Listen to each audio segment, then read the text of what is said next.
I'm so glad that you're here with me today. My name is Dr. Sherri Mehta. I'm a homeschooling mom of two, an educator, a writer, and the co-founder of Vibrant Minds of Maryland, which is a homeschool co-op and nonprofit that serves families throughout Central Maryland. Like many of you, our homeschool journey has evolved over the years. During COVID, we were simply looking for a safe way for our children to connect with other kids. And what started as meeting one family at a park eventually grew into lifelong friendships, a thriving homeschool community, and a co op built around joyful multisensory learning. Today, I'd like to share a little of that journey with you, and more importantly, why I believe friendship, play, freedom, and community aren't extras in homeschooling. They're some of the most important parts of helping our children flourish. So let's get started. Today, we'll explore the importance of friendship, community, and outdoor experiences in the homeschool journey, including emerging research on how time spent outside actually supports children's physical, emotional, and cognitive development. Beyond the benefits of nature itself, outdoor spaces create room both literally and figuratively for children to connect, for them to collaborate, and explore and grow. So in the spring of 2020, like so many families, we were suddenly isolated. My oldest son was a kindergartner in public school, and my youngest, his brother, was in preschool. Our children essentially lost classmates overnight. Birthday parties disappeared. Actually, my youngest son had his fourth birthday party literally the day before everything shut down. But libraries closed, museums closed, even some playgrounds for a moment in time were wrapped in caution tape. My husband eventually decided that he was going to build a swing and slide set with a climbing wall in our backyard, and we're forever thankful. But our world became very small. Initially, our kids were able to maintain some school friendships, but when virtual school began in September, those friendships shifted. We'd begun homeschooling at the request of my oldest. So we began meeting new friends through an online homeschool group called Cultural Corner. There were classes, there were social groups, they even had movie nights, and it was amazing. Eventually, we transitioned from purely virtual connections to in person and met another homeschooling family at a park. It was the safest place to gather at that time. We didn't know it then, but that one afternoon would eventually lead to friendships, camping trips, trips abroad, museum and theater outings, a homeschool co-op, and eventually a nonprofit. Those afternoons of children playing and laughing really changed our homeschool journey and became the catalyst for community, and that community is our village.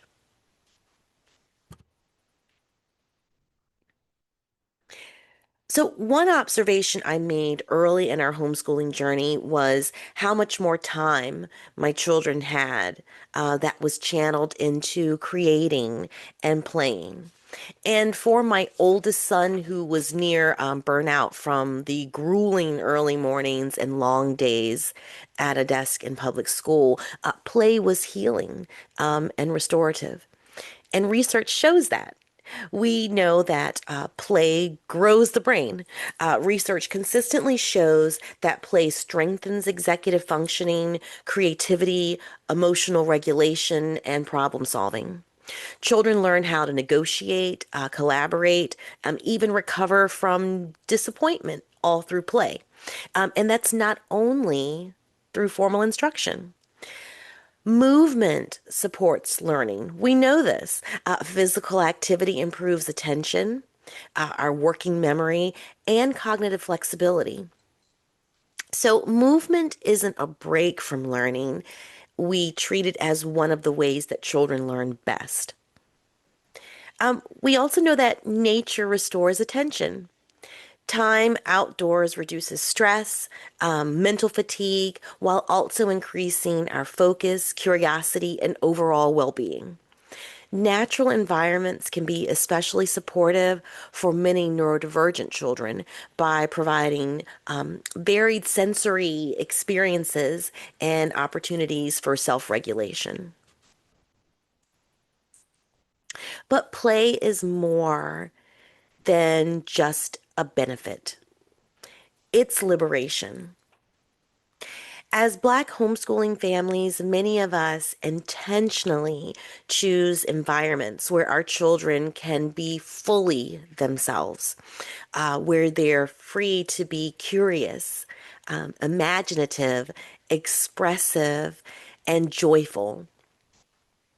Homeschooling really allows for that freedom to climb trees, get dirty, ask questions, move their bodies, make mistakes, exploring museums, hiking trails, the freedom to laugh loudly, the freedom to create art, the freedom to perform on stage, the freedom to simply be children. Also, in homeschooling, there's freedom of time. Time allows for listening to ourselves, growing into our individual selves, and building community while doing that. Children rarely become friends because adults schedule friendships. I mean, and truly, adults rarely become friends because of a one off scheduled event.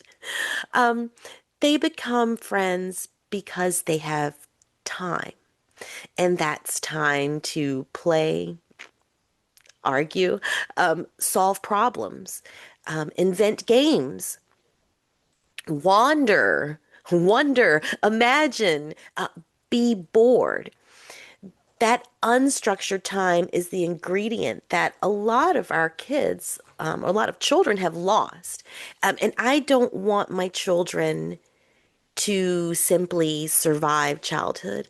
I want them to remember it.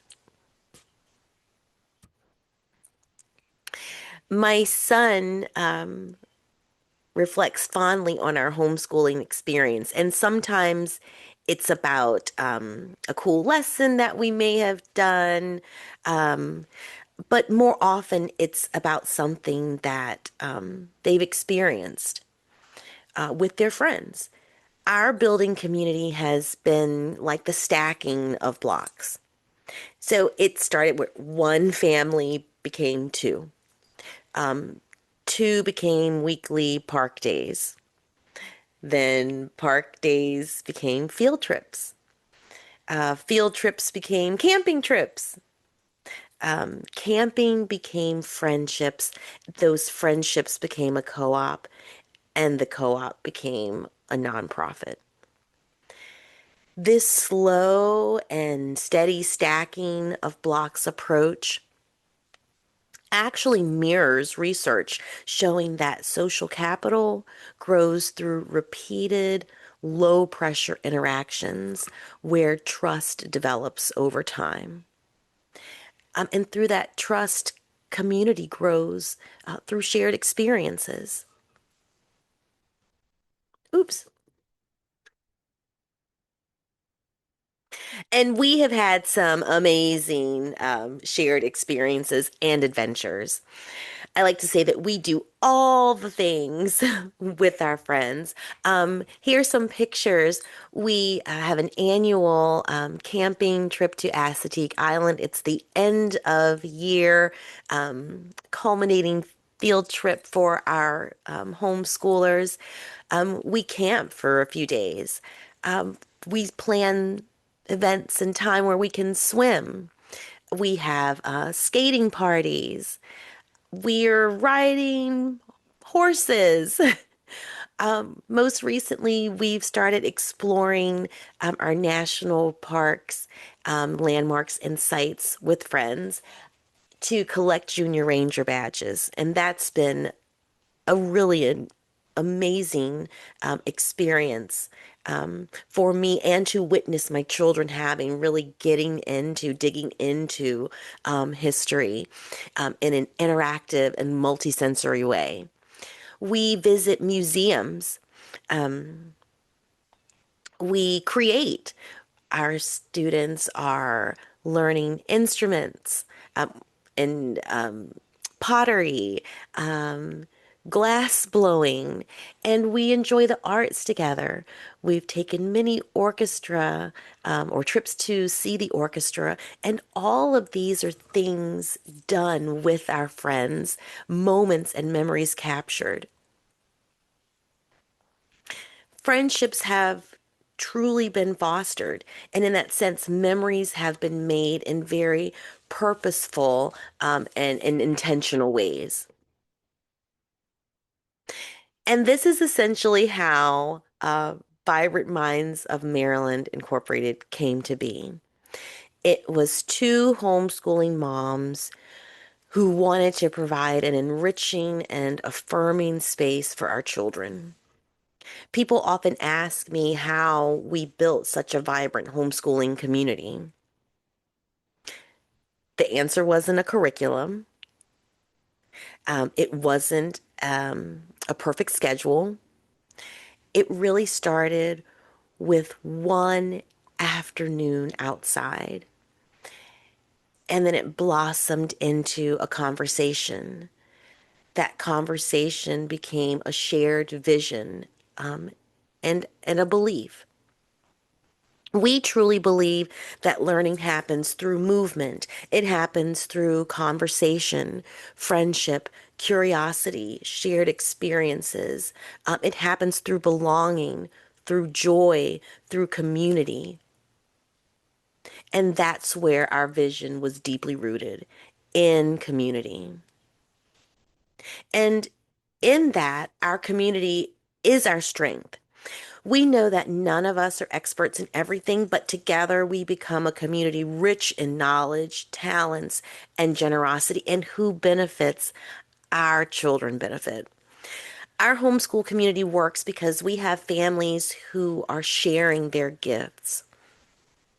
Someone teaches music. Someone knows robotics, someone organizes camping, someone is really into geology, someone loves Shakespeare or the Harlem Renaissance, someone's auntie or grandma bakes, and someone who coaches golf. We outsource our expertise while strengthening relationships, and that in itself is community. And our community is invested in the joy and liberation of our young scholars. We do what we do is really rooted in research. It's backed by research. And the research shows what we all know: play, movement, nature, community, they all matter. So our mantra since the world opened up has been and will continue to be that everything is better with friends. Our kids will try just about anything if a friend is going, or if it's, and it's truly a who's all going to be there. And I love to see that. So I want to give you some practical ways to begin to or to lean into building or sustaining community for your homeschooler and for yourself. Host one park or playground day. Invite one new family. Create recurring events. Say yes to messy play. Use museums and as your classrooms. Consider joining junior ranger programs. Remember, picnics count, nature walks count, bike rides count, friendships count. Don't wait until your homeschool feels finished. Remember that community is built while learning for your homeschooler and for you. Every camping trip, every museum visit, every shared meal, every bike ride, every junior ranger badge, every friendship reminds me that learning doesn't happen only around a table. It happens in community. It happens in motion. It happens in joy. And for our children, protecting space for friendship, freedom, and play isn't extra. It's truly part of preserving the wonder of childhood itself. In the first chapter of Teaching to Transgress, Education as the Practice of Freedom, Bell Hooks writes, to educate as the practice of freedom is a way of teaching that anyone can learn. And what I've learned and truly leaned into these past 6 years is that homeschooling is a practice of joy, of liberation, and the celebration of childhood. We're raising children who know they belong, who are free to wonder and dream, and to carry those experiences with them into adulthood. So, as you prepare for the year ahead, remember friendship is not an extracurricular, play is not a reward, freedom is not an afterthought. They are part of how our children become whole. I'm wishing you a wonderful and joy filled year. Thanks for coming to my coffee talk. Happy homeschooling.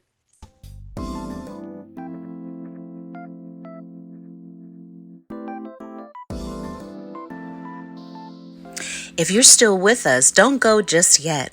I want to ask you to take a look at our new book, Homeschooling Black Children on a College Pathway.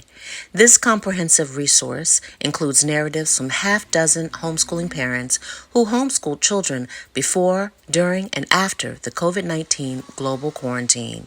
The stories included in this book showcase strategies to prepare homeschooled children for STEM majors, college athletic programs, dual enrollment, and more.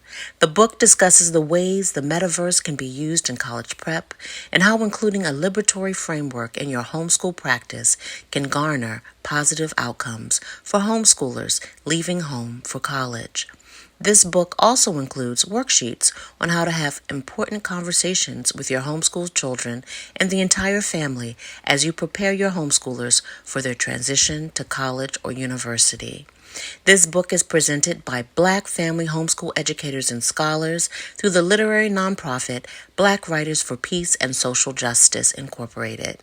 Black family homeschool educators and scholars is the first U.S.-based research and education group dedicated specifically to the topic of Black family homeschooling, founded in 2020. Black Family Homeschool Educators and Scholars produces the annual BFHES virtual teach-in and presented the book Homeschooling Black Children in the U.S. Theory, Practice, and Popular Culture in 2022. Thank you for buying. Take care.